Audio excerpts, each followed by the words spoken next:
C'est une livraison spéciale comme il y en a rarement au village de Mabalé.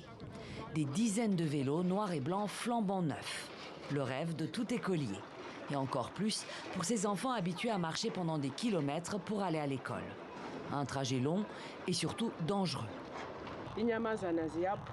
Les animaux sauvages, les éléphants, les lions rôdent autour de nos villages. Alors on doit tout le temps escorter nos enfants à l'école parce qu'il faut marcher plus de 5 km, ce qui est une très longue distance pour des enfants. Surtout quand les animaux errent.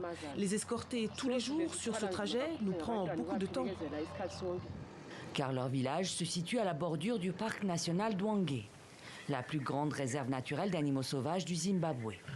Plus grand que le Monténégro, il abrite des milliers d'éléphants, mais aussi des buffles, lions, léopards, hyènes ou babouins. Les éléphants sont les plus meurtriers, surtout s'ils sont agités après avoir croisé un paysan ou un éleveur. Avec ces vélos, les enfants pourront filer bien plus vite pour éviter un face-à-face avec des animaux effrayés, stressés ou affamés. Les bicyclettes ont été données aux enfants les plus âgés et pour accompagner les plus petits qui ne savent pas encore faire du vélo, les adultes organisent des rotations. Car la menace est réelle. En 2023, il y a eu 50 morts et 85 blessés dus à la faune sauvage au Zimbabwe. Les éléphants ont tué des gens à plusieurs reprises et détruit les champs. Si vous emmenez votre bétail en pâturage et que vous rencontrez des éléphants, vous serez attaqué.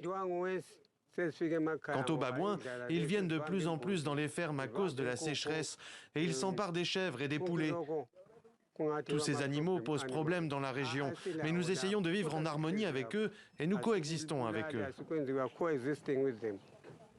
Une coexistence rendue plus difficile par le changement climatique. Cette année, la sécheresse aggravée par le phénomène El Niño force les éléphants à parcourir de plus grandes distances pour trouver à boire, ce qui augmente les risques de rencontres avec des humains. D'où cette initiative lancée par le Fonds international pour la protection des animaux et Zimparks, l'autorité qui gère les parcs nationaux du pays, pour sécuriser les villageois, faire reculer la peur des animaux sauvages et les sensibiliser à la conservation animale. C'est une politique dont les communautés devraient bénéficier. En effet, si elles ne voient pas la valeur de la faune, on peut être certain qu'ils iront la braconner.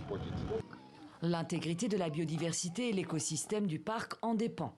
Avec un nombre estimé à 100 000, le Zimbabwe possède la deuxième plus importante population d'éléphants au monde, derrière le Botswana.